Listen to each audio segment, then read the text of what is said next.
Je retrouve Ulrike Reisner, quel plaisir. En plus, elle a, comme d'habitude, le soleil viennois dans les Oui, yeux. oui, oui, comme d'habitude. C'est juste pour toi et pour les spectateurs du courrier. Voilà, le soleil, toujours à Vienne. Bon, alors dis-moi, on ne chôme pas. Il y a une actualité internationale très fournie, très abondante. Euh, il y a en particulier un sommet européen Mhm, aujourd'hui oui. sur le financement des efforts de défense en Europe. Qu'est-ce que tu peux nous dire sur ce qui va se dire à Bruxelles aujourd'hui? Mhm. Alors, Ursula von der Leyen, elle a présenté, je pense hier ou avant-hier, ce paquet de 800 milliards d'euros pour le réarmement de l'Europe. Mhm, Et aujourd'hui, il y aura ce sommet de chefs d'État et de gouvernement à Bruxelles pour discuter ça et pour discuter aussi les aides et le soutien de l'Ukraine. C'est pour ça que le président de l'Ukraine, Volodymyr Zelensky, sera à Bruxelles également, je pense. Mais d'abord, il y aura une réunion des conservateurs européens, c'est-à-dire c'est aussi une réunion où va faire partir Friedrich Merz. mhm, Si on regarde, c'est ce qu'elle a dit, Ursula von der Leyen, en ce qui mhm, concerne ce baquet. Je mhm, vais expliquer dans quelques mots parce que c'est essentiel c'est ce qu'elle a mhm, dit. mhm, Alors, elle veut une plus grande marge de manœuvre budgétaire pour les investissements dans la sécurité. C'est pour ça qu'il y aura probablement une clause dérogatoire du pacte de stabilité et de croissance mhm. pour que les États peuvent augmenter considérablement leurs dépenses de défense sans déclencher de procédures de déficit excessif. De plus, elle a parlé d'un prêt de 150 milliards d'euros Mhm. pour des investissements dans le domaine de la défense. Elle a parlé de faire avancer l'union de l'épargne et de l'investissement. Mhm.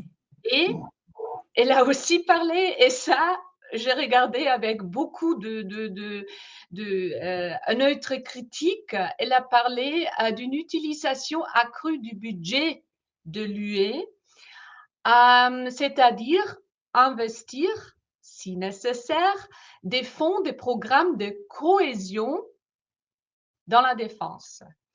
Et ça, pour moi, c'est ça, je regarde avec beaucoup de critiques parce que je me demande, ça veut dire quoi ça en ce qui concerne l'avenir de l'Union?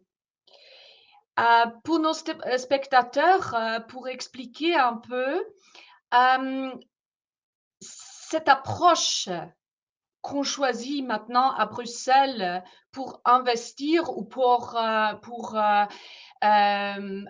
avoir une plus grande marge de manœuvre budgétaire, c'est pas nouveau parce que la Commission crée depuis des années elle-même des situations d'urgence pour ensuite les utiliser. Alors, utiliser cette situation pour imposer des mesures autoritaires. Mhm. Si on pense, par exemple, à l'achat de vaccins pendant Mhm. la pandémie en utilisant la clause d'urgence, c'était une violation des traités. Si Mhm. on pense, par exemple, aux interventions sur le marché de l'énergie, Mhm. également avec Mhm. la clause d'urgence, c'était encore une violation des traités. c'est-à-dire les droits de souveraineté des États sont Mhm. bafoués, les traités Mhm. sont violés, mais pas de juge sans plaignant, c'est-à-dire je ne vois pas de résistance, pas de critique, hein.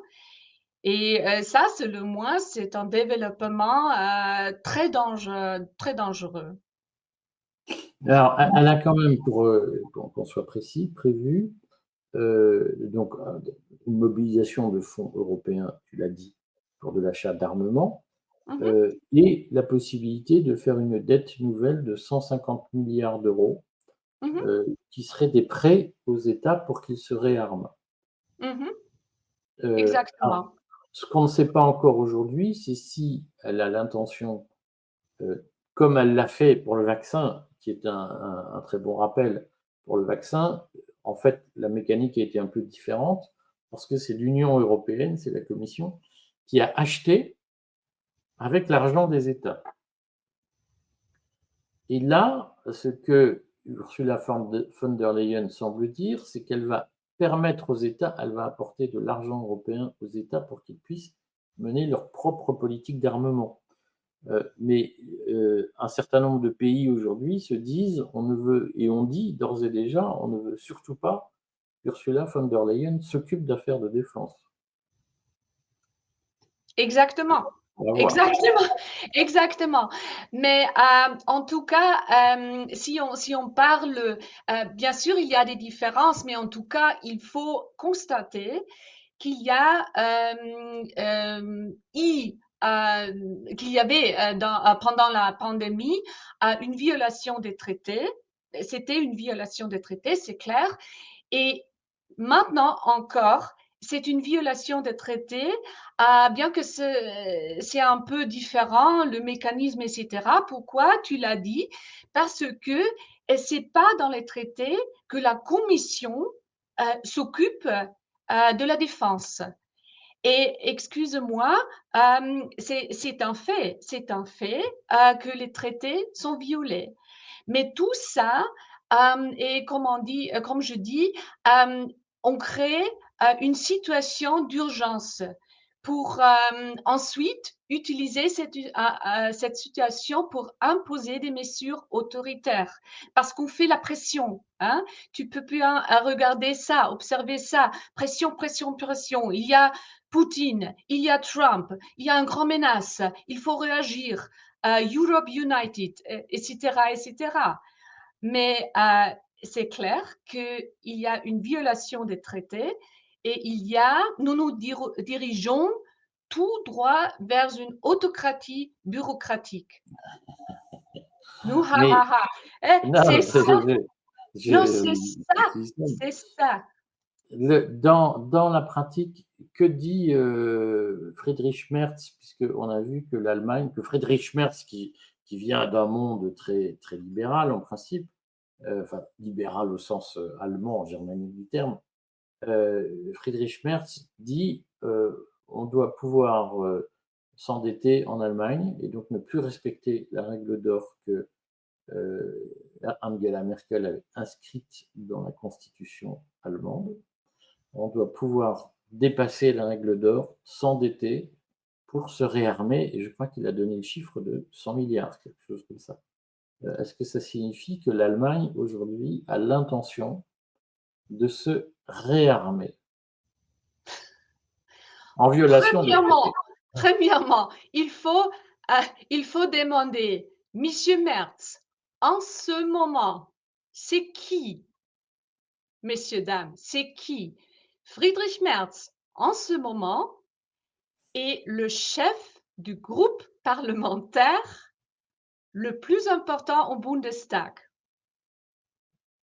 Oui, parce qu'il n'est Rappelez-vous. pas, pour que les Français comprennent ton allusion, parce qu'ils ne vont pas comprendre, beaucoup en tout cas ne Non, bah, comprendront pas, ok, je Friedrich Merz n'a pas j'ai pas encore de formé de problème du tout gouvernement. d'expliquer. J'ai pas de problème du tout d'expliquer, mais c'est essentiel parce que et tous les spectateurs vont comprendre ça parce que c'est tout à fait la même chose en France. Il y a une dégradation rapide des principes parlementaires. Alors, s'il y a aujourd'hui un sommet des chefs d'État et de gouvernement à Bruxelles, c'est Friedrich Merz qui va participer. Mais Friedrich Merz, en ce moment, il reste que le chef d'un groupe parlementaire. Mais Il n'est parce qu'il pas, n'est pas encore. il n'est Parce que pas les Français ne encore, savent il pas. n'est pas encore chancelier. Attends. On va le dire calmement et carrément pour que les Français comprennent bien. Ce que tu dis, c'est que, ce que tu rappelles, c'est qu'il n'est pas nommé chancelier, il n'a pas Non, formé de gouvernement. non. Voilà. Pour les Français, ne le savent pas forcément. Hein. C'est pour ça qu'il faut. Merci. C'est Ouais. toujours important que tu m'aides un peu parce que, comme tu peux voir, c'est tout à fait un peu émotionnel pour moi parce que je regarde cette dégradation rapide des principes parlementaires.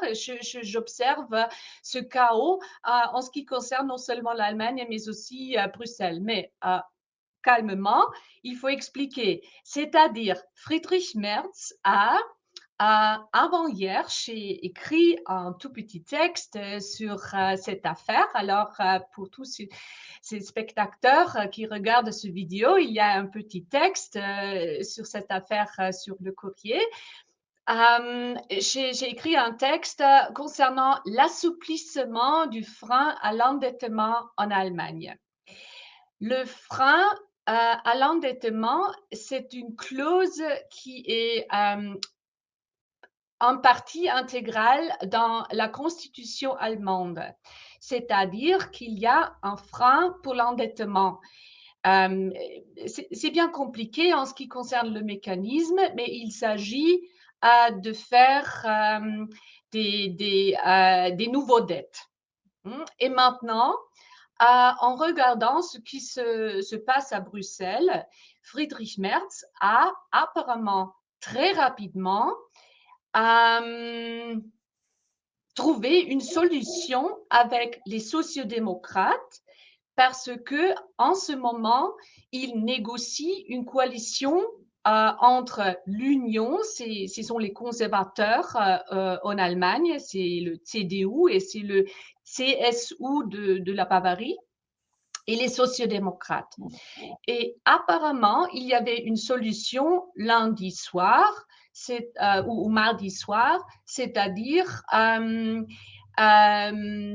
il y aura peut-être un assouplissement du frein à l'endettement. Bien sûr, Friedrich Merz a fait ça parce qu'il savait bien qu'il y aura ce paquet de réarmement à l'échelle de l'Union européenne et bien sûr aussi pour l'Allemagne se pose la question de se réarmer. C'est pas de question du tout parce que l'armée en Allemagne se trouve presque dans la même situation que beaucoup d'armées en Europe. Il manque des soldats, il manque du matériel, il manque des armes, etc. Bien sûr, aussi pour l'Allemagne, cette question de réarmement se pose. Mais d'autre part, j'observe en Allemagne aussi cette violence de la Constitution et cette dégradation des principes parlementaires. Pourquoi? Je vais expliquer. Parce que pour modifier ce frein à l'endettement, il faut une majorité de 2/3, car il faut modifier la Constitution. Il faut une majorité de 2/3, non seulement dans la première chambre du Parlement, c'est au Bundestag, mais aussi à la deuxième chambre, c'est le Bundesrat. C'est la chambre où siègent les ministres présidents des Länder. C'est pour ça, mardi soir, Merz a promis également plus d'argent aux Länder grâce à une augmentation de la dette. C'est clair pourquoi, parce qu'il a besoin de cette majorité de 2/3. Et si on regarde la deuxième chambre, bien sûr, s'il y a un arrangement entre les conservateurs et les sociodémocrates, il y aura aussi une majorité de 2/3 dans les Länder. Bon, mais le problème, Le problème reste au Bundestag parce qu'on avait les législatifs le 23 février et maintenant, on reste toujours avec l'ancienne formation du Bundestag jusqu'au 25 mars parce que le nouveau Bundestag doit se constituer au plus tard 30 jours après les élections, soit le 25 mars. Le stress est alors plus important au Bundestag, à la première chambre. Pourquoi? Parce que maintenant, dans cette ancienne formation, c'est possible de former une majorité de 2 tiers entre les conservateurs, les sociodémocrates et peut-être les Verts. Dans la nouvelle formation, ça sera plus possible parce qu'on sait que ni le FDP ni l'Alliance Sarah Wagenknecht sera représentée dans la nouvelle formation du Bundestag. Alors, il ne reste une coalition pour une majorité de 2 tiers qu'avec la gauche ou l'AFD. Et l'AFD a toujours supporté le frein de l'endettement. Et la gauche dit non, pas de réarmement, pas d'argent, pas de dettes pour des armes. C'est-à-dire, c'est bien clair ce qui se passe en ce moment, c'est-à-dire c'est un grand manœuvre de M. Merz, mais c'est le moins, comme je dis, c'est une dégradation des principes parlementaires. Hein, parce qu'ils essayent en ce moment de pousser, mais on va voir s'il va arriver. Bon, en même temps, ce n'est pas non plus Friedrich Merz qui a choisi que Donald Trump mette l'Europe au pied du mur maintenant. Donc, on entend les contraintes parlementaires, mais c'est compliqué pour nous d'entendre que l'Allemagne est paralysée par des procédures compliquées. Alors, premièrement, c'est mon avis personnel. Je ne pense pas que c'est tout à fait une grande surprise et tout ça change maintenant parce qu'il y a le président Donald Trump aux États-Unis. Bien sûr, avec toute cette façon de communiquer, comme l'a écrit Edouard, c'est pour une grande public, c'est plus clair ce qui se passe. Hein? Parce que Trump est un homme qui dit très franchement ce qu'il pense. Mais la cause pour cette dégradation, non seulement de l'endettement, non seulement en ce qui concerne l'armement, la cause, c'est pas Trump et c'est pas la politique de Trump. La cause, ça reste dans le passé et ça a duré très longtemps, cette évolution. Mais maintenant, bien sûr, pour Friedrich Merz, la situation est bien compliquée parce qu'il se trouve au milieu d'un développement à l'échelle de l'UE qui est bien conservateur, qui est bien proche aux dépenses pour le réarmement. Et d'autre part, il faut trouver une solution pour l'Allemagne parce qu'il faut trouver une coalition. Et c'est pour ça qu'il y a beaucoup de critiques aussi dans les cercles conservateurs qui s'opposent également à cette décision de Friedrich Merz, car Merz s'est trop vite mis d'accord avec les sociodémocrates, c'était quelques jours seulement, et ils ont décidé d'avoir un paquet de 500 milliards de dettes pour les infrastructures. Et parmi les conservateurs, il y a des voix qui s'élèvent et qui disent bon, le SPD doit également faire des concessions en matière de migration, par exemple, en matière d'état social et peut-être aussi, ça c'est intéressant, de services militaires obligatoires. Parce que en ce qui concerne le service militaire obligatoire en Allemagne, les conservateurs sont pour, hein, et les sociodémocrates sont contre.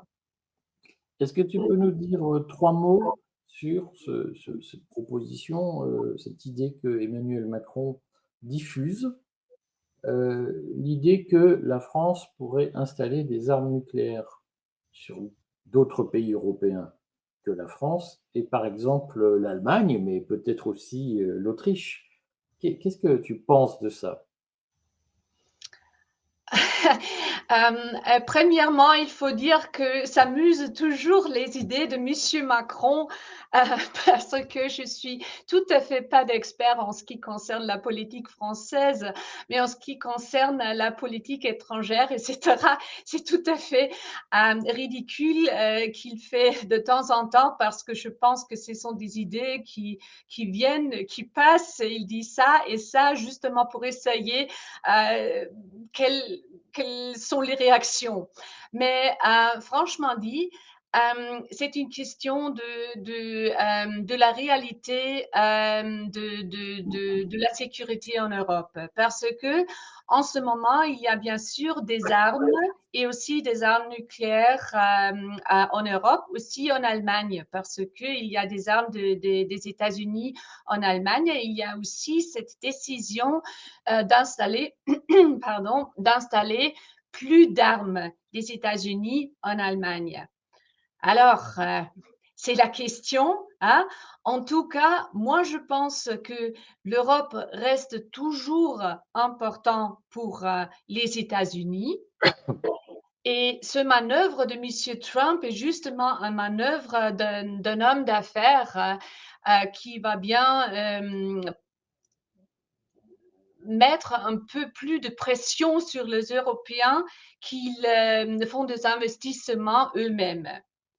Alors, moi, je suis bien prudente en ce qui concerne l'avenir. Je pense, comme j'ai dit, que l'Europe reste toujours important pour les États-Unis parce qu'ils ont pour un très longtemps poursuivi cette politique de make Kinder, cette politique d'avoir une bastion, si on veut dire comme ça, contre l'Est. Et même si Trump et J.D. Vance, Pete Hegseth et toute cette administration font pression maintenant en ce qui concerne le réarmement de l'Europe, je pense que l'Europe restera toujours important pour les États-Unis. En ce qui concerne l'Autriche, on va voir. En Autriche, j'observe en ce moment aussi une dégradation rapide des principes parlementaires parce que, comme j'ai dit, on a une coalition maintenant entre les conservateurs, les sociodémocrates et les libertariens.